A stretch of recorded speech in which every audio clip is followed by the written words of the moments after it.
पाठ 3। भारत की एकता।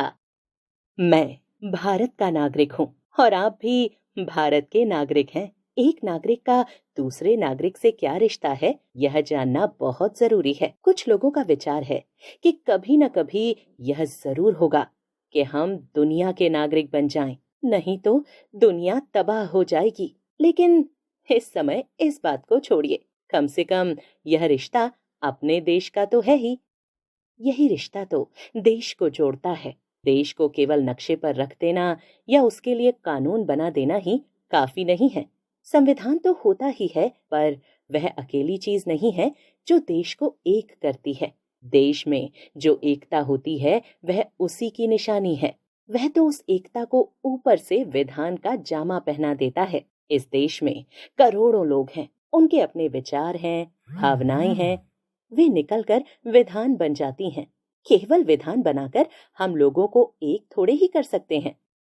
देश बढ़ेगा तो इस बात पर बढ़ेगा कि देश में कितने लोग सुयोग्य हैं। आजकल की दुनिया की बातों में, विज्ञान आदि में कितने आगे हैं। लेकिन इसके साथ ही यह जानना भी आवश्यक है कि यह चीज देश के लोगों को जोड़ती है, जिसको हम राष्ट्रीयता कहते हैं। वह वही चीज है जो आपस में जोड़ती है।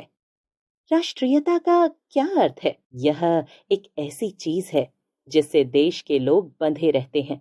अगर वह बंधन ना हो तो देश के लोग भूले भटके होते हैं, उससे देश की शक्ति नहीं बढ़ती। जो लोग भारत के नागरिक हैं वे भारत गणतंत्र से बंधे हैं। अगर देश में बांधने वाली चीज ही ना हो तो वह देश नहीं रहेगा, वह धीरे धीरे चटकने लगेगा। देश की ताकत देश की एकता में होती है। केवल ऊपर की एकता भी अच्छी है, लेकिन हमारे दिलों की, हमारी भावनाओं की एकता आवश्यक है। इसी भावनात्मक एकता को राष्ट्रीय एकता कहते हैं। परिवार में यह चीज सारे खानदान को जोड़ती है। भाई भाई आपस में लड़ते हैं, लेकिन एक चीज उनको जोड़ती है। उसी तरह से शायद कुछ कम मात्रा में कोई चीज हमें अपने शहर वालों से, अपने देश वालों से भी जोड़ती है। हमारे देश के इतिहास में दो बातें अजीब हैं। एक तो यह कि यहाँ की संस्कृति की एकता बड़ी मजबूत है। इसे विचारों की एकता कहिए, चाहे संस्कृति की, चाहे दर्शन की। हमारी जो बड़ी बड़ी पुस्तकें हैं, दर्शन ग्रंथ हैं, महाभारत है, रामायण है, इन्होंने और ऐसी ही दूसरी पुस्तकों ने सारे भारत पर अपने अपने ढंग से भारी असर डाला है। उसके पीछे एक सामान्य संस्कृति फैली। हालांकि उसने भारत के अलग अलग भागों में अलग अलग पोशाक पहन ली, लेकिन उसकी बुनियाद वही है। दूसरी अजीब बात यह है कि इतनी भारी सांस्कृतिक एकता के होते हुए भी भारत के 50 राजनीतिक टुकड़े रहे। हमें इस बात को हमेशा याद रखना है कि बहुत पुराने समय में राजनीति की दृष्टि से भारत बहुत कम एक देश रहा है। अब भारत क्या है? पहले कहाँ तक था? ऊपर का भाग आर्यावर्त था, ब्रह्मावर्त था। यह भाग बढ़ रहा था, लेकिन जिसको आज हम हिंदुस्तान कहते हैं, यह महान से महान युग यानी अशोक के समय से भी पूरा एक नहीं हुआ था। अशोक के बाद देश के फिर टुकड़े हो गए। हमारे यहाँ राजनीति देश को जोड़ती नहीं थी। प्राचीन काल में भारत के लोग कहाँ कहाँ नहीं जाते थे, वे सारी दुनिया में घूमते थे। वह दूसरे देशों में अपना धर्म ले गए। भारत से धर्म लेकर वे चीन, जापान, मंगोलिया और सारे मध्य एशिया में फैले। समुद्र पार करके, पहाड़ पार करके, इधर म्यांमार आदि में और उधर पश्चिम में भारतीय गए। उनके सामने कोई रुकावट नहीं थी। पिछले 200-300 वर्षों से जाति रुकावट बन गई है। अरे बाहर न जाओ, बाहर जाने से धर्म भ्रष्ट हो जाएगा। हमारे पूर्वज शक्तिशाली लोग थे, उनके सामने कोई रुकावट नहीं थी। वे दुनिया में निडर होकर घूमते थे। अपनी कला को लेकर, अपनी भाषा को लेकर वे विदेश जाते थे। भारतीय संस्कृति को वह कहां कहां ले गए। दूर के देशों में अब भी आप जाएं, इंडोनेशिया जाएं, मंगोलिया जाएं, दूर दूर के और देशों में जाएं, वहां आपको संस्कृत के कितने शब्द मिलते हैं। 1500 वर्ष हुए वे मंगोलिया गए थे। उनके इतिहास में लिखा है कि भारत से एक बड़ा आदमी आया और उसने मंगोलिया की एक राजकुमारी से विवाह किया और उससे मंगोलिया का राजवंश शुरू हुआ। अब तक स्वतंत्र मंगोलिया का जो झंडा है उसका नाम है शायद स्वयंभू। यह संस्कृत का एक शब्द है। देखिए कहां कहां जा पहुंचा यह मैंने एक उदाहरण दिया है। यह बात अन्य देशों में भी है, कंबोडिया आदि सब में। आप भारत को और जानना चाहते हैं तो भारत के बाहर जाकर पुराने भारत की निशानियां देखिए, इसकी कलाओं की, इसकी विद्या की और इसकी भाषा की। उसकी कितनी ही बातें और देशों में भी पहुंची। वहां जो सबसे बड़े और प्रसिद्ध मंदिर थे वे भारत के ही लोगों के बनाए हुए हैं। एक तो भारत का वह जमाना था जब इसमें जान थी, भारत के लोगों में जान थी, बुद्धि थी, दम था, हिम्मत थी। वे दूर दूर जाते थे। बाद में एक जमाना आया, हम सब जकड़ गए, अपनी जात पात के पिंजरे में कैद हो गए। यहाँ से वहां न जाओ, इसके साथ खाना न खाओ, इसके साथ विवाह न करो, इसे मत छुओ आदि। सर देखिए कितना अंतर आ गया। एक जमाना था कि भारत के लोग दुनिया में घूमते थे, दूसरे जमाने में एक दूसरे से भी टकराने लगे। हमारे देश का एक संगठन अजीब था। यह एक दूसरे को जोड़ता भी था और एक दूसरे से अलग भी करता था। हमारा जाति भेद एक अनोखी चीज है। दुनिया में और कहीं यह बात नहीं थी। 1000-2000 वर्ष पहले यह शुरू हुआ था या शायद पहले ही मौजूद हो, मैं नहीं कह सकता।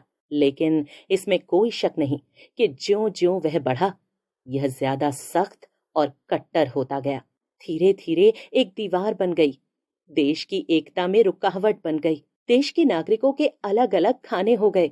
लोग मिलते नहीं थे, मिल नहीं सकते थे, आपस में शादी ब्याह नहीं कर सकते थे, एक साथ खा नहीं सकते थे, एक दूसरे को छू नहीं सकते थे। यह अजीब हालत है जिसमें आप और हम पैदा हुए हैं और रहते हैं। हमें इसका अजीबपन मालूम नहीं होता, लेकिन दुनिया वालों के लिए यह आश्चर्य की बात है। दुनिया के लोग समझ ही नहीं सकते कि यह मामला क्या है।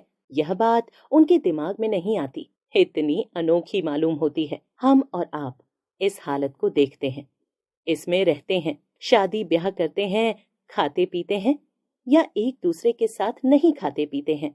हमें यह बात बड़ी मामूली लगती है, लेकिन बाहर का आदमी, चाहे एशिया का हो, चाहे अमेरिका का, चाहे अफ्रीका का, चाहे यूरोप का, उसे अजीब मालूम होता है। मेरे विचार में जात पात ने देश की एकता में रुकावट डाली। यह एक निकम्मी चीज है जो समाज को तोड़ती है। उसे मैं समझता हूँ कि भारत की सबसे खराब चीज यहाँ की जाति व्यवस्था ही है। हम आप बहस करते हैं, कभी लोकतंत्र की, कभी समाजवाद की और किस किस की। इन सब में चाहे लोकतंत्र हो चाहे समाजवाद हो, उनमें कहीं भी जाति प्रथा नहीं आ सकती। यह सब तरह की उन्नति की विरोधी है। जाति पाति में रहते हुए आप न तो समाजवाद में पहुंच सकते हैं और न वास्तविक लोकतंत्र पर। जाति पाति तो देश और समाज के टुकड़े ऊपर नीचे और अलग अलग खानों में ठूंसती है। इस तरह यह मिलाने का नहीं बल्कि फाड़ने का कारण बनती है। आज यह एकदम पुरानी और हानिकारक बन गई है। मैंने अपने देश की जाति भेद आदि वे कमजोरियां बताईं जिनके कारण हमारा पतन हुआ। हमारे देश का इतिहास हमें सिखाता है कि धर्म के मामले में एक दूसरे से मिलकर रहना चाहिए। अन्य बातों में चाहे लड़ाई हो, धर्म के मामले में हम कभी न लड़ें। हमारे यहाँ सहनशीलता रही। जो बाहर से आए उन्हें भी हमने सहन किया। आप जानते हैं कि नहीं, ईसाई लोग हिंदुस्तान में पहले आए थे। दक्षिण में ईसाई बहुत हैं। वे कोई बड़े पादरी नहीं हैं, आम जनता हैं। वे लगभग 1800-1900 बरस पहले भारत आए थे। आप कहें कि उनमें भारतीयता की कुछ कमी है, आप में अधिक है, तो यह बड़े धोखे की बात होगी। भारत पर उनका उतना ही हक है जितना हिंदू धर्म को है, उतना ही इस्लाम को भी है। हमारे देश में यहूदी आए, उन्हें भी 2000 बरस हो गए। हमने उनका स्वागत किया। कोचीन शहर में एक हिस्सा है जो 2000 बरस हुए उन्होंने बनाया था। अब तक वह लगभग वैसा ही है जैसे यरूशलेम था। पारसी आए जब वे ईरान से निकाले गए, उनका भी हमने स्वागत किया। हमारा सारा इतिहास सहनशीलता का इतिहास है।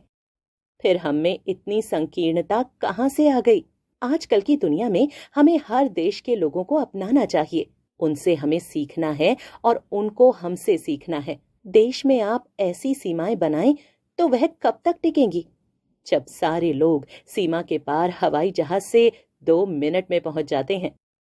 मेरा विचार है कि 15-20 साल के अंदर आप नौजवान देखेंगे कि सीमाएं उस अर्थ में नहीं रहेंगी। फिर शायद नए अर्थ निकले, क्योंकि यह आवश्यक हो गया है। आज दुनिया बदल रही है। अगर हम ना बदले तो फिर हमारा क्या होगा? हमारे यह जाति भेद छोटे दिमाग की निशानी है। हम धर्म के नाम पर लड़ें, वहशियाना बातें करें, घर जलाएं, ये कहाँ की और किस जमाने की बातें हैं? इनसे तो हमारे पैरों में जंजीर पड़ जाएगी। हम आगे नहीं बढ़ सकेंगे।